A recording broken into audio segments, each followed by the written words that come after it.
Iran ও ইসরায়েলের বর্তমান উত্তেজনা এখন আর কেবল ছায়াযুদ্ধ বা ছোটখাটো পাল্টাপাল্টি হামলার মধ্যে সীমাবদ্ধ নেই। ২০২৬ সালের শুরুর দিকে এসে এই পরিস্থিতি এক ভয়াবহ রূপ নিয়েছে। গত কয়েকদিনের ঘটনাবলী বিশ্লেষণ করে বর্তমান অবস্থার একটি সংক্ষিপ্ত প্রতিবেদন নিচে তুলে ধরা হলো। ইরান ইসরায়েল সংঘাতের বর্তমান প্রেক্ষাপট। সরাসরি সংঘাতের সূচনা ও অপারেশন রোরিং লায়ন ২০২৬ সালের ৮ ফেব্রুয়ারি থেকে পরিস্থিতি চরম আকার ধারণ করে।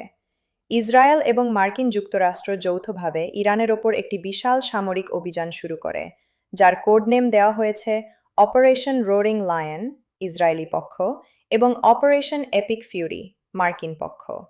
এটি মূলত ইরানের বর্তমান শাসন ব্যবস্থা পরিবর্তনের লক্ষ্যে এবং তাদের পরমাণু সক্ষমতা ধ্বংস করতে চালানো হচ্ছে।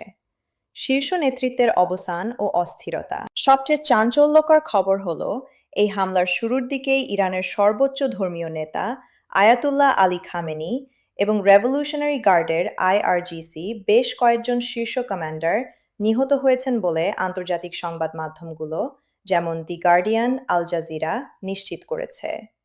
এর ফলে ইরানের অভ্যন্তরীণ কমান্ড সিস্টেমে বড় ধরনের বিশৃঙ্খলা দেখা দিয়েছে এবং একটি ইন্টারিম লিডারশিপ কাউন্সিল গঠনের খবর পাওয়া যাচ্ছে।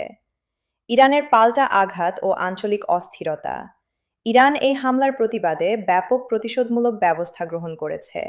ইসরায়েলে মিসাইল হামলা। ইরান থেকে কয়েকশো ব্যালিস্টিক মিসাইল, ড্রোন ইসরায়েলের বিভিন্ন লক্ষ্যবস্তুতে ছোড়া হয়েছে। মার্কিন ঘাঁটিতে হামলা। কুয়েত, কাতার, বাহরাইন এবং সংযুক্ত আরব আমিরাতে অবস্থিত মার্কিন সামরিক ঘাঁটিগুলোতে ইরান সরাসরি হামলা চালিয়েছে। হরমুজ প্রণালী বন্ধ।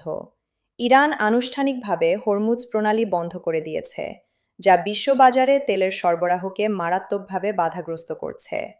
ব্রেন্ট ক্রুড অয়েলের দাম এরই মধ্যে প্রতি ব্যারেলে ৮% বেশি বৃদ্ধি পেয়েছে।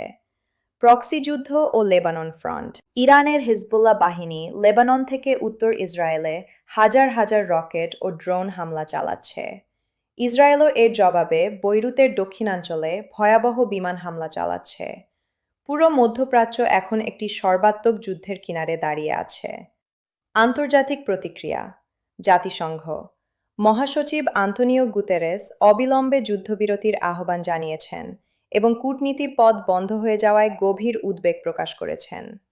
মার্কিন যুক্তরাষ্ট্র ডোনাল্ড ট্রাম্প ইরানের জনগণকে তাদের সরকারের বিরুদ্ধে জেগে ওঠার আহ্বান জানিয়েছেন এবং শাসন ব্যবস্থা পরিবর্তনের সংকেত দিয়েছেন। আইএইএ ইরানের পারমাণবিক স্থাপনাগুলো এই হামলায় সরাসরি ক্ষতিগ্রস্ত হয়েছে কিনা তা এখনও নিশ্চিত হওয়া যায়নি।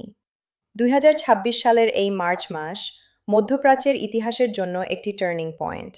ইরান এবং ইসরায়েল এখন সরাসরি যুদ্ধে লিপ্ত, যা কেবল এই অঞ্চলেই নয়, বরং বিশ্ব অর্থনীতি ও রাজনীতিতে এক দীর্ঘমেয়াদী প্রভাব ফেলতে যাচ্ছে।